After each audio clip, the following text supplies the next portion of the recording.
Honourable Jing Lee, MLC, Honourable Tammy Franks, Honourable Connie Benares, Honourable Sarah Game. Professor, do you have an opening statement that you wish to make? Yes, I do. Yes, I do, Chair, if I may. Please proceed. Thank you, Chair, and good morning, members. My name is Professor Colin Stirling, President and Vice-Chancellor of Flinders University, and joining me is Jane Flaherty, my Chief of Staff. Thank you for the invitation to attend today to contribute to this important process. And I too would like to start by acknowledging that we meet here today on the unceded lands of the Kaurna people and pay my respects to their elders past, present and emerging. So of course we're here today to talk about the proposed merger of UniSA and Adelaide University, or the University of Adelaide I should say. And I should start by saying that I'm supportive of the stated intents underpinning the proposal of the creation of a merged university. I'm also respectful of the leadership and governance arrangements in both institutions and respect the decisions that the two universities have at this stage come to. However, they are but two of the state's three public universities, and so to understand the future of our state university sector, we must also understand the strengths, the vision and the trajectory of Flinders University. So I'd like to take just a few moments, if I may, to outline our strategic vision, our progress and some of the value that we bring to students, our community and the state. Formed in 1966, we have a mission to be innovative, and it's something that we continue to live every day. We began with 400 students in 1966 in Bedford Park, but has since grown to 26,400 students today, studying at campuses located throughout South Australia, including Bedford Park, Tonsley, Adelaide CBD, Barossa, Berry, Mount Gambier, Murray Bridge, Renmark, Victor Harbour, but also campuses across the Northern Territory, including Darwin, Katherine, Nhulunbuy, Tennant Creek and Alice Springs. Our vision is to be internationally recognised as a world leader in research and an innovator in contemporary education. Our active engagement with business, industry and government and with the community is central to our mission to improve lives and to address the needs of society. Our goal is to be a top 10 university here in Australia and in the top 1% of the world's universities. And our recent performance and current trajectory suggests that we're rapidly approaching those benchmarks. We're a comprehensive university offering more than 500 degree programs, and our offers are constantly evolving as we bring new and updated products to market to meet student expectations and the important workforce and community needs. For example, our brand new nuclear engineering program launches in 2024, while our innovative law program has been redesigned and is the first in the country to prepare law graduates for the practice of law in the digital era. Our programs are co-designed with industry to ensure that our graduates are career-ready, equipped to meet the changing needs of the workforce, and prepared to be lifelong contributors to society. Our student body is diverse, with more than 2,500 students coming to Flinders from regional and remote areas. We also are an attractor of talent to South Australia, with over 3,000 domestic students coming from interstate and 5,400 international students choosing Flinders as their place of study. Our international student numbers have increased by more than 120% since 2016, and we plan to continue that growth trajectory. We're active champions of diversity and access, with a high proportion of our students being first in family to attend university. More than 5,000 of our students are classified as low SES backgrounds, and we have the highest proportion of female students in the state at 64%. We've been targeting growth in the numbers of Indigenous students and staff and have made very significant and important progress, but acknowledge that we still have some way to go. We're committed to teaching excellence and have an authentic focus on student success, providing top quality education in an environment that is both an exceptional student experience and provides for personalised student support. In the most recent Quality in Learning and Teaching survey, Flinders ranks top in South Australia in various categories, including quality of education experience, teaching quality, learner engagement, learning resources, student support and skills development. We were also recently ranked #1 in Australia for postgraduate employment outcomes. Flinders is also a research-intensive university and a major contributor to the South Australian research ecosystem. The best leading indicator of research performance is research income, and ours has been growing at an extraordinary rate. In the last 5 years, our annual research income has grown by 140%, the highest growth rate of any Australian university by some considerable margin. Indeed, our income grew by 40% in 2022 alone, taking us to $114.5 million for the year. That result has been reported to the Commonwealth through the Higher Education Research Data Collection process known as HERD-C, and the sector-wide HERD-C data for 2022 will be published by the Commonwealth in late 2023. So while I can't discuss the 2022 results for other specific universities, we do know that the sector average growth rate was approximately 2%, meaning that in 2022, Flinders exceeded the national average growth rate some 20-fold, which is an extraordinary result. We also know that we've risen more places relative to the sector than any other institution in the country. Our research income has been increasing in all 4 HERD-C categories, but our income in Category 1, the so-called Australian Competitive Grants, is particularly notable, with Flinders expected to be ranked 9th in the country when the sector data are published. Current data indicate that our 2023 performance is running ahead of 2022 year-to-date data, and so we expect our upward trajectory to continue. While the university sector has been severely impacted, of course, by the COVID-19 pandemic, Flinders University is one of the very few nationwide to have remained in financial surplus throughout. This has been achieved without widespread job losses or cuts to staff benefits that we've seen elsewhere. Our financial stability has enabled us to continue to fearlessly pursue important strategic initiatives, including a number of major infrastructure projects. For example, our $280 million health and medical research building under construction at Bedford Park, which will open next year and be home to more than 600 medical researchers, clinicians and professional staff, translating world-class research into better health and well-being outcomes for the community.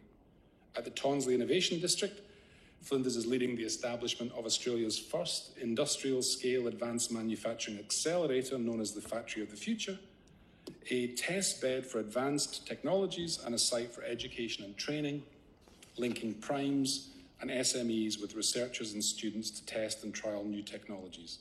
And right next door to Parliament House, Flinders' new city campus and Festival Plaza will open to students from semester 1 next year, creating a convenient choice for the growing number of students who will choose the innovative courses that we offer there. So in closing, universities are widely recognised as being a vital engine room driving South Australia's social and economic growth, creating the skills and knowledge necessary to deliver a future-proofed economy. The state's university sector will thrive when distinctive institutions compete on a level playing field to offer students genuine choice and where complementary research communities augment one another to maximise research outcomes for the state and the nation.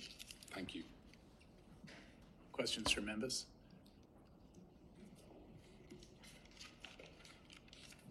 I might open up with something fairly broad. Obviously, the proposal in front of us includes a $200 million research fund and a $100 million fund for low SES student support. And that's hypothecated for the new institution alone, as is the $30 million proposed for international marketing. Do you have a view on the detail I've just described? So specifically on the equity funding and the research funding,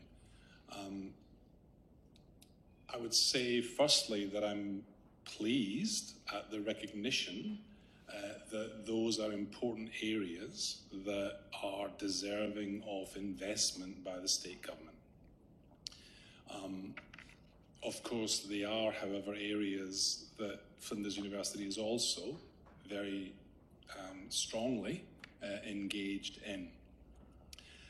On the equity piece, I think it's extremely important that students from low SES backgrounds, from less privileged backgrounds, are offered the life-changing opportunities that higher education can deliver.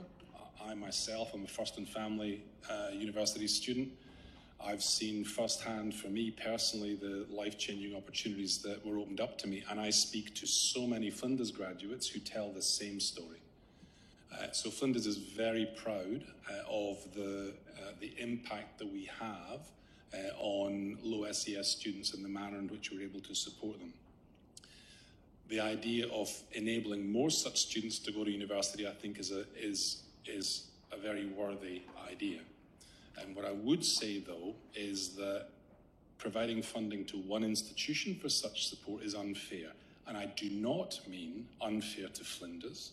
It's unfair to the students who might have chosen Flinders. So, for example, if you were a low SES student today and you wanted to become a paramedic, then to study paramedicine in the state of South Australia, you must come to Flinders. We're the only university that teaches it. You want to be a nuclear engineer, then the only course you can study in the state of South Australia is at Flinders. So I would feel very strongly that those students, and any student who chooses Flinders for any other reason, perhaps it's because we're a smaller institution that's friendlier and more supportive, perhaps it's even just because we're in the south. For whatever reason, I think any low SES student deserves an equal opportunity to access to that sort of financial support if it would be pivotal in their being able to access higher education.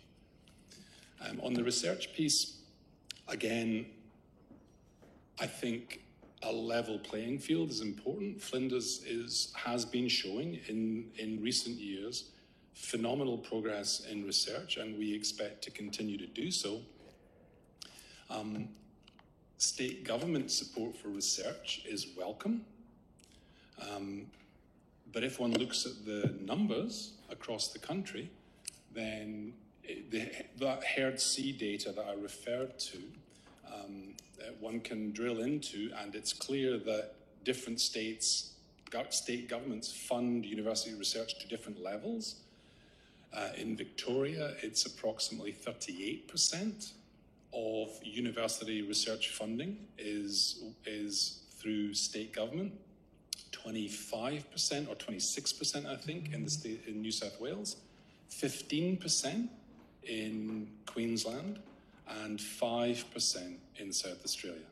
So if South Australia wants to compete with those other three states, and I would argue with universities and research in those other three states, and I would argue that we ought to, then the state of South Australia needs to increase investment in research in universities. Investing in one and not investing in the other, I think, would simply be undermining the potential that we have in the university sector here in South Australia. A $300 million fund or cumulative fund, I think we've had different suggestions on how much it might return per year. I think hopefully we'll have some clarity around what Treasury expects it to return before the end of our hearings, but let's assume that it's in the order of $15 to $30 million per year or less. That would be seen as new investment in research and equity from the state government in an area where traditionally my understanding is state government hasn't invested large sums in the past across the three universities. So could you give us a perspective, and I'll probably be keen to hear that from the other Vice-Chancellors next week, could you give us a perspective on the scale of current state government engagements with Flinders University? You mentioned a modest amount for research already, but there are obviously other ways. How much money does state government spend with the university in a ballpark sense at the moment? I mean, I think the total state government investment in research, if I remember correctly, I think is in the order of about 34 million. Maybe Jane just check for me. I think it's about 34 million. For Flinders or across? Oh, across the sector. Across the board. Across the sector. And as I say, that it corresponds to about 5% of our total Herdse research income. And is that in particular areas, PIRSA or SARDI or? So look, I don't have all of those details, I'm afraid, but for Flinders, for example, we have won some specific grants from state government in recent times. State government has, for example, invested in our Factory of the Future at Tonsley, so we're very grateful for those specific investments, but nothing on quite the scale at this stage of the monies that would flow annually from the $200 million endowment fund that is proposed to be created. Yeah, and I suppose in terms of setting the scene for if there was $200 million and $100 million endowment funds, if that annual investment came in at about what you'd hope it would under current market conditions, how much would that distort the playing field between the institutions if Flinders was excluded? And would there be a place, with or without a merger, for us to consider that as a useful policy measure, irrespective of whether a merger proceeds? So it's a little complicated. The state government investment in research from within any state then attracts further investment from the federal government. So $1 of research investment from the state will attract 30 cents from the federal government. So if one were to assume $20 million for research through the endowment fund, then you'd pick up an additional $6 million in block grant from the Commonwealth. Of course, that's one reason why other jurisdictions are happy to invest more in research, because it also then draws more block grant from Canberra into those particular states. And the block grant pool is a fixed pool.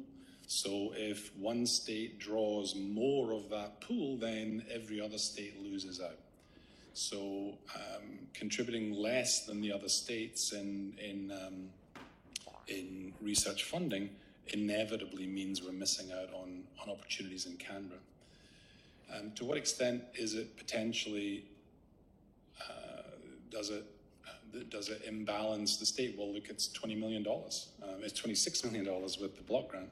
And $26 million, if I had $26 million, then I could turn that into an awful lot more research growth at Flinders for sure. And we've demonstrated that in these recent years that we're able to precisely do that. Yep. Further questions? Over for Florrie. Professor, the committee's been told that generally speaking, universities fall into one of two categories that are either research universities or teaching universities, and that the proposal for the creation of a new university that is both a teaching university and a research university and excels at both of them is a near impossible task. I'll just ask your comments on that, whether you think that it is possible to have a university that does both things well, and perhaps where you see Flinders fitting in. The provider category standards require that to be a university you have to engage in research, and not only research but in research at a world standard.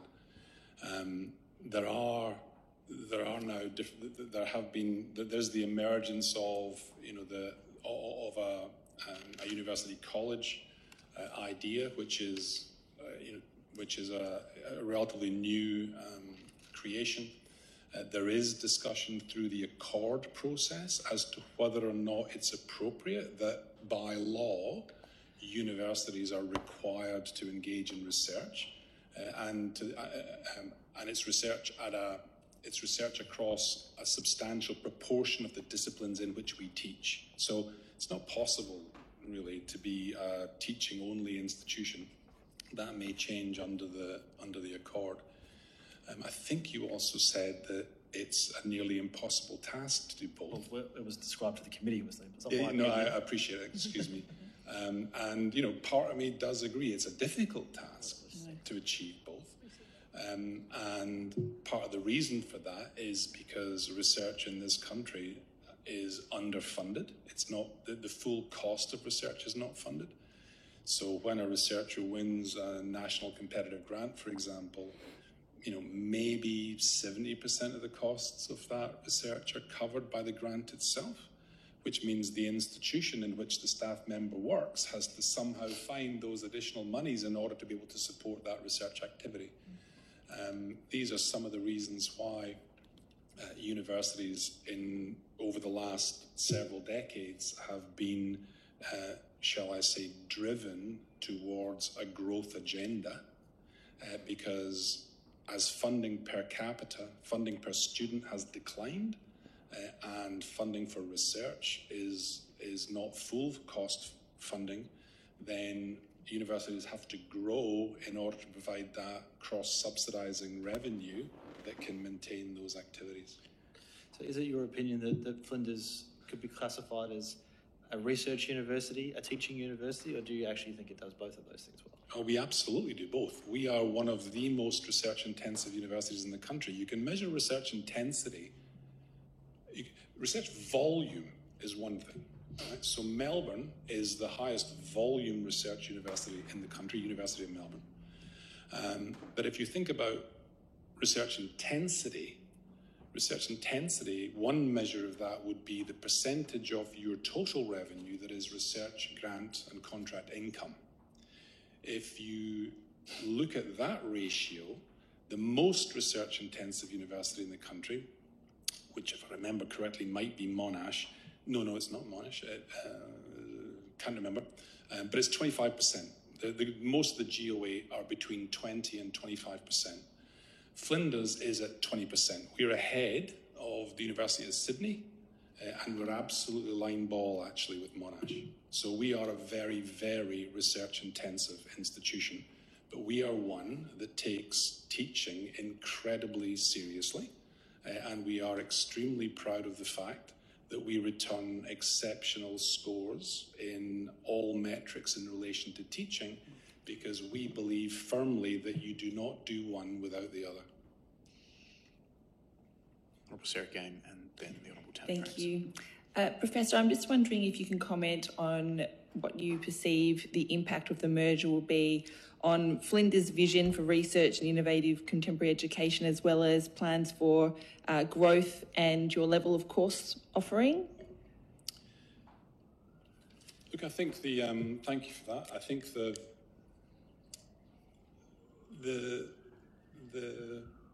impact is such. I think it's extremely important that our universities are able to compete. That's important because competition is very healthy. It's very, very healthy for future students. If our universities are competing for future students, then we have to stay really on our A game all the time.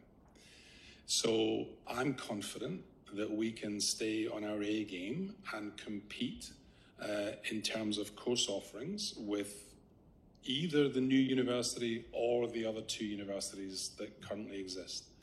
In research terms, we're certainly showing that we can compete with them in research terms.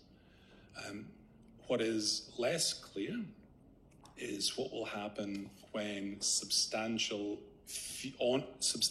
and ongoing investments are made in either the teaching space through equity scholarships or the research space. Those are things that, frankly, we can't compete with because we don't get them. And my sense would be, and my very clear sense would be, that our performance demonstrates that we would merit similar levels of investment. Our performance would suggest very strongly that we would make significant returns on such investments. And so I would argue very strongly that if such investments were made in Flinders, then they would be very beneficial towards the university sector broadly and to the state. Honourable Tammy Franks. Thank you. I think, to paraphrase one of your final sentences in the opening statement was that universities thrive when distinctive institutions compete on a level playing field. What's distinctive about Flinders going forward, and how do you see this affecting where Flinders ends up in the next decade, 2 decades, with this once-in-a-generation opportunity that we see? And getting back to that last question, that last statement that you've just made, would you like to see Flinders included in those research and scholarship and promotional funds? So in terms of where I see us getting to, obviously we have our own strategic direction, our own strategic initiatives and objectives. As I said, we are targeting being a top 10 university in the country, in both teaching and research. We've already achieved that in teaching. We are knocking on the door in research terms. So I expect us to be able to, I expect that we will achieve that, and that means also top 1% in the world. To achieve that, we need to reach maybe $150 million research income a year. That would be top 10 in the country. That would be 9th in the country. That would be the first of all of the universities that are outside of the GO8. I expect that we'll be there in 3 or 4 years. I don't see the merger per se having any. I don't see the merger having any impact per se, but the risk for us would be that for one state institution to be preferentially invested in over another, that will hinder us relative to them to some degree. And of course, one must also contemplate what those monies may be spent on in terms of the future university's plans. And of course, for example, if the, let's say, $10 million per annum of equity scholarships were offered in such a way that 800 equity students leave Flinders to come to the new university, then yes, that benefits the new university. Yes, it's to the detriment of Flinders. Does it benefit the state in any way? No, it doesn't. Nothing has changed in terms of the actual number of equity students who are attending university. So one way of mitigating that is to ensure that equity students can access similar levels of scholarship support, irrespective of the institution that they attend.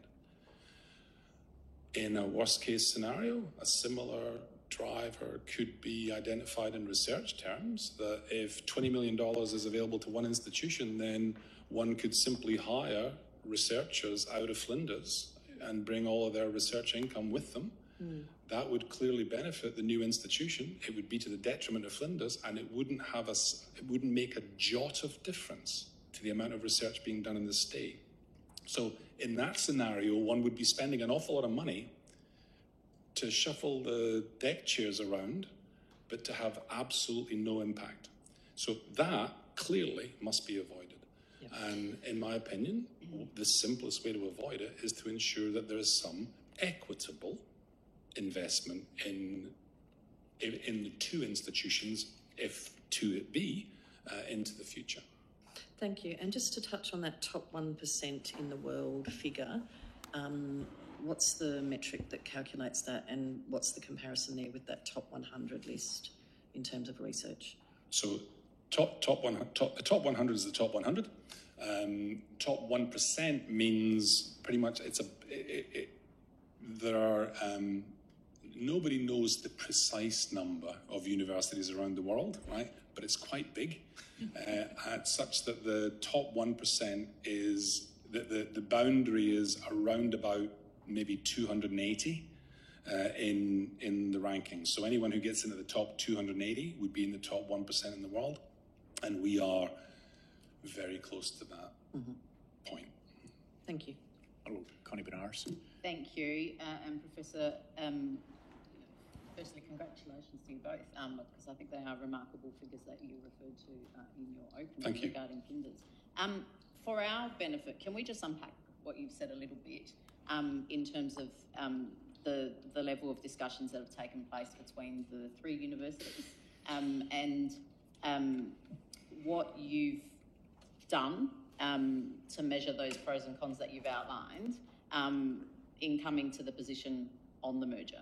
So has there been engagement between the three universities? What has that engagement looked like? And before forming a position on whether the merger could be a good thing or a bad thing, have you weighed up what, in addition to what you've said, what that will look like for Flinders before coming to that position? Do you mean the weighing up the proposed merger, or weighing up Flinders' engagement in a merger? No, we're coming to you and saying there's going to be a merger of two universities, and Flinders is saying, well, let's look at how this impacts us. So if the merger were to go ahead, we've obviously done, I'm assuming, some assessments of that, and you've outlined some of those points today. So I'm just asking, what was that dialogue like between the three universities, and what work was done to weigh up the benefits or pros and cons of the merger for Flinders? That's a very long-winded question. Yeah. Or has there been a level of dialogue between the three universities jointly? There has been a number, there have obviously been various discussions around merger at various different times. The details and the specific proposals around the particular merger and the particular support structures around the merger have relatively recently, of course, been made public. They were things that I was not party to any discussion of. I have not seen any of the detailed work that has been undertaken by those two universities as they approached their decision, so I can't comment on the specifics of the proposals. But for a university that is doing as well as Flinders, you've taken away that material, I'm assuming, and done your own assessments of that in terms of how that will impact Flinders, and you've alluded to some things that you said are simply unknown at this stage. So in making that assessment, do you see this as something that benefits Flinders University or not? Yeah. Thank you.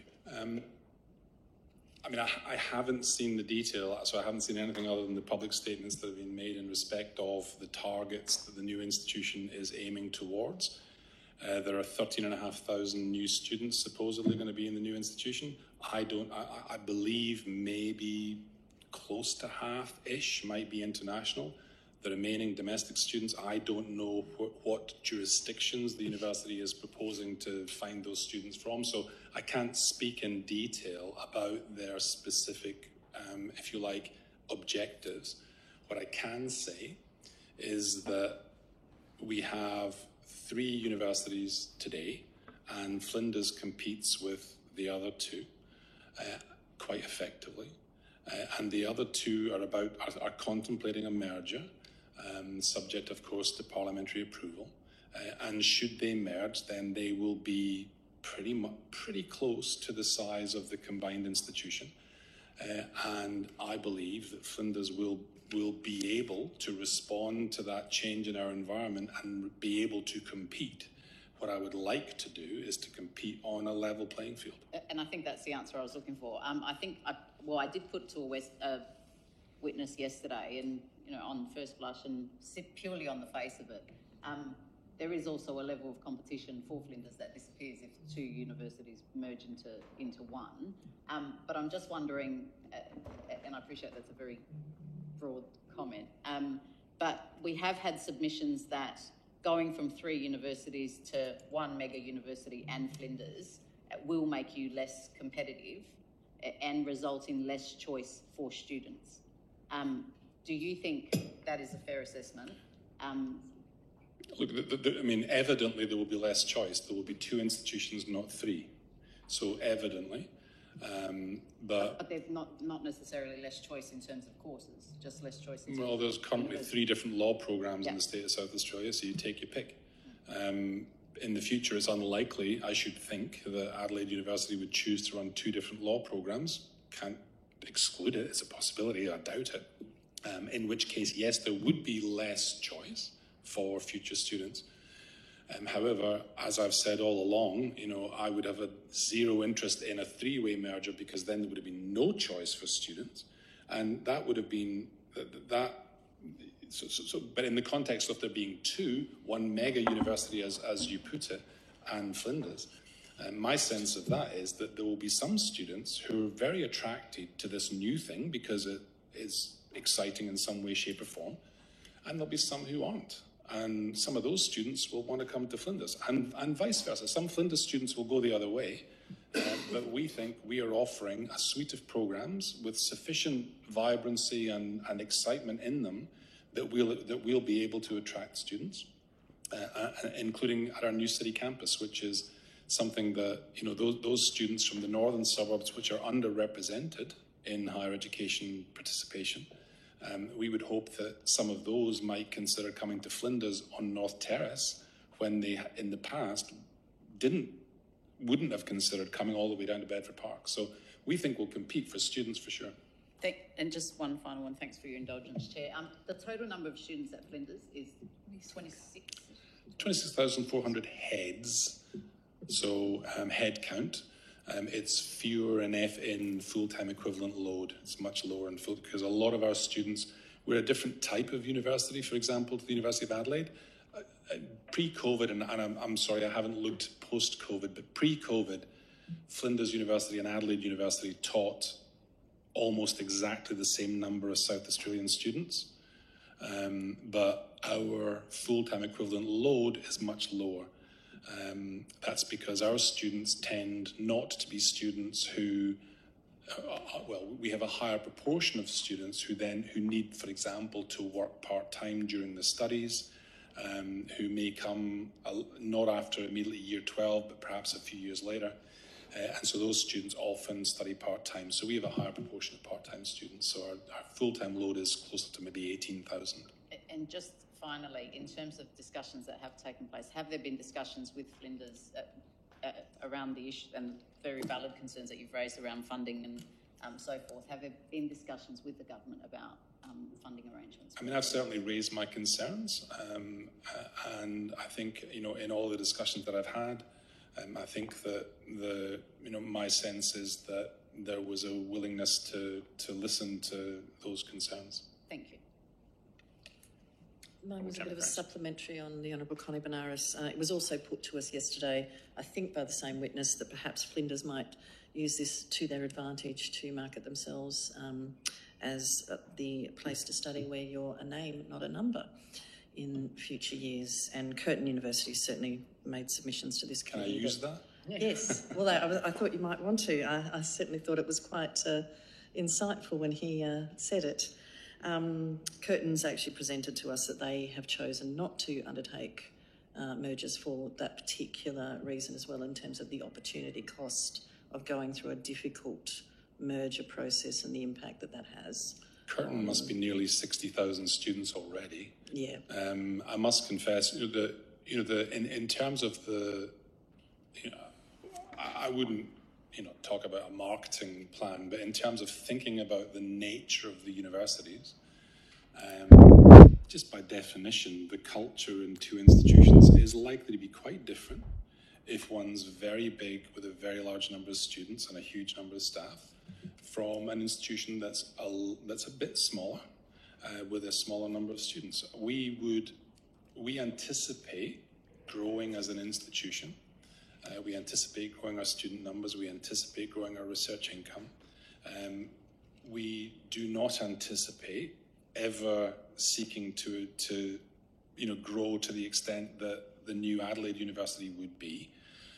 We would grow to a level of perhaps 30,000 students would be about right, I think, for us. One of the challenges is that higher education policy in this country has driven the funding per student down year on year for decades. It was exacerbated enormously by the most recent federal government that implemented the so-called Jobs Ready Graduate funding package, which again cut funding per student. And what that means is that in a world where inflation exists, then the only way to be able to cover your costs next year, if funding per student is going down, the only way is to grow. So the federal funding mechanisms have created the perverse incentive, if you like, that growth is the only way to maintain your revenue in order to pay your bills, which is why Australian universities, unlike in some other countries, Australian universities have this pressing need to constantly be looking towards growth. Thank you. That actually anticipated my second question. Honourable Jingley. Thank you, Chair. It's supplementary questions to what the Honourable Connie Benares have asked earlier. Can we just get some clarification whether, as a Vice-Chancellor of Flinders University, were you formally invited to participate in the merger discussion at all? Were you formally invited to participate? And if so, at which point during your deliberation that you have rejected to continue with the discussion? No, there's never been any formal request in that sense. But I would also say that without trying to be cute, we have never rejected anything. Our response has always been never say never. But my position has always been that if someone asks me, would you engage in a three-way merger? My answer is absolutely not, because it would be terrible for students. So absolutely not. So that one, yes, I do say never. On a bilateral merger, my response has always been, why would we? Why would Flinders want to engage in that? We've heard narratives that have suggested that some institutions are too small to be successful. My response to you my response to that position has always been, Flinders is quite small, but very successful too. Thank you very much. So tell me why we should engage in a merger that is going to diminish the momentum that we've been building now for several years. And I mentioned the research trajectory. The research trajectory that Flinders is on is phenomenal. And I say that, I would say that as an independent observer, it is astonishing. And were we to engage in merger discussions back in 2018, which was on the cards, or now, then we would lose at least some of that momentum. And I don't see that as being something that I wanted to get involved in. So for me, I've been looking for I've been asking for a positive reason why we should, and I haven't heard one. So we're maintaining our own strategic direction. You member for, pardon me, is there supplementary Thank further? you, Chair. I think the Honourable Jingley, pardon me, member for Adelaide, the Honourable Jingley has a further supplementary question. Thank you, Chair.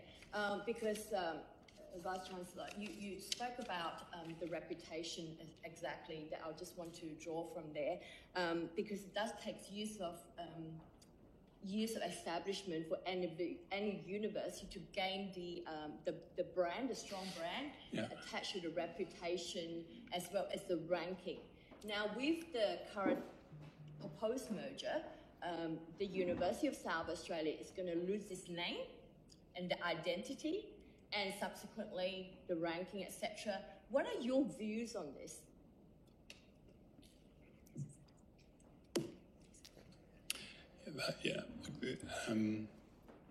It is an important point, and reputation is an important asset to any university, and of course any brand outside the university sector. So you change it. You take very careful consideration of changing it. This is, though, something that the other two universities have decided to do, so I'm quite sure that they have considered this point very closely. And, arguably, the Adelaide University versus the University of Adelaide, in terms of brand recognition, is probably neither here nor there to some extent. So the question really would be for UniSA. For Adelaide. Thank you. In regards to your research trajectory, can you comment on how that has allowed you to bring in talent to South Australia and actually grow? Absolutely. We've recruited brilliant people and recruited brilliant researchers from interstate to join us here, to join us at Flinders. Our brand new Health and Medical Research Building, which I referred to, it's $280 million investment, which is nearing completion, probably about March next year. That will also then have capacity to attract further such talent. So we expect to be able to grow the talent pool that's active in South Australia. Yeah, so you would say that having a focus and investment on research actually does draw people to South Australia. Absolutely, and were we to be fortunate enough to receive any state government investment, for example, then we would absolutely be focusing in on bringing talent into the state. So just your earlier comments that perhaps... and supporting and nurturing the talent that's growing within the state so that we can retain it. So your earlier comments that perhaps it's more just shifting of deck chairs, it's not actually the case that when you do invest in research, it actually does draw new talent to our state. If you invest in research, it can bring new talent to the state. If you invest in one university versus both universities, it'll bring fewer new people into the state. If you invest in both institutions, you have the maximum opportunity to bring the maximum talent to the state. And as I say, grow the talent nurture the talent that's growing here. Sorry, Chair, just one more, if I may. I myself, low SES student, first in the family to go to uni, so that is something that we are quite passionate about. Similarly, your comments before that perhaps it might be a shifting of deck chairs in terms of low SES students. Like, wouldn't you say that any investment in which we can grow the number of kids that are the first in their family to go to uni from low SES backgrounds, so we haven't necessarily hit a ceiling there, that we can find more kids who can be the first in their family to go to uni? Definitely, and it'd be a very good thing to do. And I should add, Flinders is driven to do so, and so Flinders is ready to do its part. The Honourable Tammy Franks and then the member for Thank you. Just a supplementary on this shifting the deck chairs and level playing field, to use two particular visuals for you. If the state government is providing research incentive in particular, but also scholarship incentive for, say, a Flinders-based academic or student to shift mid-project, mid-course to the new Adelaide University, are there any implications there that the ACCC should be concerned with, and would you take up that option? Look, I don't think, my understanding is that the merger specifically, I don't think would fall under the jurisdiction of the ACCC. I wasn't talking about the merger specifically, I was talking about the establishment of these state funds that are only applicable to one institution. I'm not sure that are state. And I would need to take it on notice, but my understanding is that those state activities wouldn't fall under the jurisdiction, and to some extent, the movement of staff and students from one institution to another is competition. So the question is whether it's driven by a specific investment in one versus another. Thank you. Member for Morialta and then the member for Gibson. Thanks. Look, I thank you, Vice Chancellor. I draw very strongly from your testimony today, and it's been reflected in other submissions, and I think probably three of the witnesses we heard from yesterday, that there would be, if we're to have new state investments in research and equity, then that would be welcomed, so long as it is equitable across the institutions. From your perspective as a South Australian, those benefits that can be realised by state investment, so long as it includes Flinders, does it matter whether there's 2 or 3 public universities in South Australia for us to be able to realise those opportunities for enhanced research if that state investment comes? Look, I think that the investment in equity, investment in research from the state government would be a positive thing for the university sector. I think that whether there are 2 or 3 universities, that's clearly the other 2 universities have looked at that very closely and come to a conclusion, and that, as I've said earlier, that's a decision I think for them. Thanks. And my other question, sir, is a lot of the testimony yesterday talked about the nature of competitiveness or success for universities. People like the idea of university being successful or competitive, but as we drilled down, I think the government's proposition is that we want it to be seen as competitive and successful in research and in the student experience, but the assessment of that, a lot of it talks about rankings, which are largely a research measure. So some of the other measures that were discussed by witnesses, I think it was called the QUILT survey, in terms of teaching and learning. How do you define whether your institution is successful or competitive? What are the other metrics other than ranking we should be looking at, and other than as a measure of research and attractiveness to overseas students, how useful is ranking as a measure of your success? The rankings, the university rankings are interesting. They measure a range of things. Some of the rankings are very research specific. The academic ranking of world universities, the ARWU, run by the Shanghai Jiao Tong University, that is exclusively a research metric.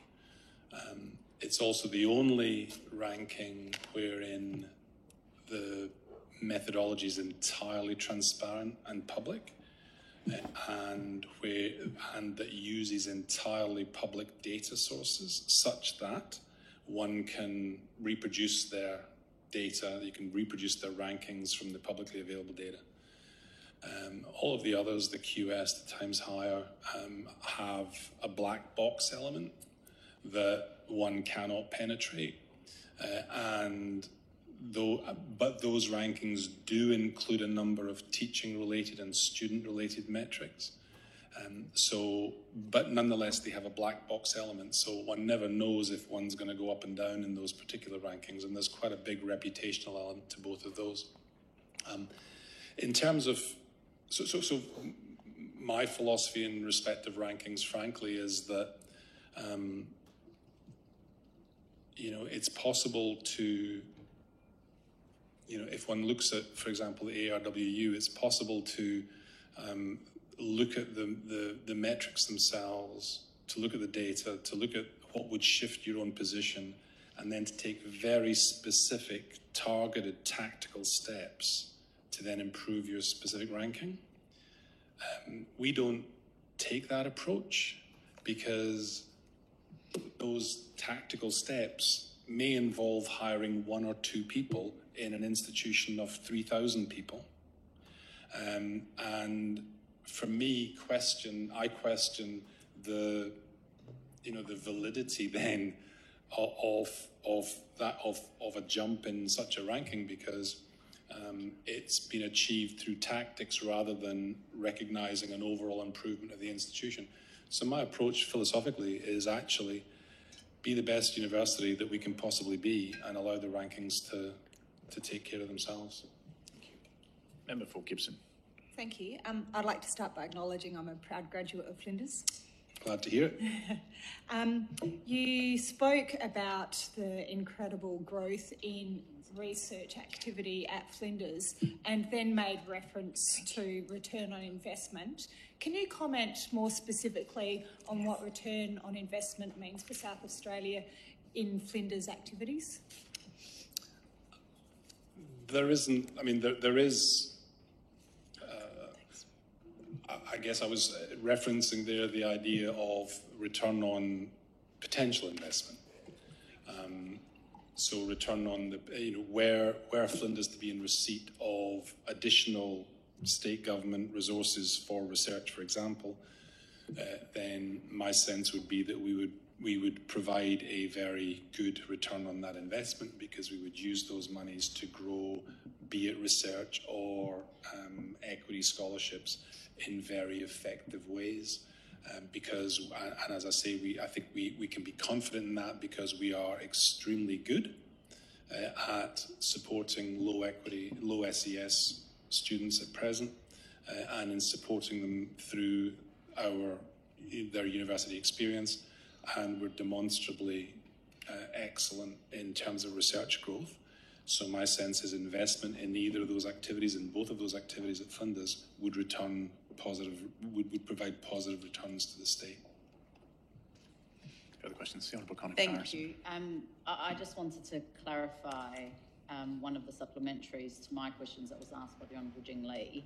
And I'm paraphrasing here, but it's not a case of Flinders being shut out from discussions regarding the merger that we're discussing, but a conscious decision by Flinders to not engage in those discussions beyond what you deem necessary because of the phenomenal growth and the opportunities and the projections that you've outlined today. There's no suggestion that you've been shut out from any discussions regarding that merger, that you've chosen to engage or made decisions regarding Flinders and engaged as you've deemed necessary along the way. Again, I would say that when anyone has suggested a three-way merger, I've said absolutely not. Yeah. When anyone has talked to me about a merger, a bilateral merger that might involve Flinders, my response has never been never. Yeah. It has been to say, why would we want to engage in that now? And I've never had any response to that. Further questions? Thank you, witnesses, for your contribution to the committee. There will be Hansard produced of today's hearing, and that will be distributed. Thank you.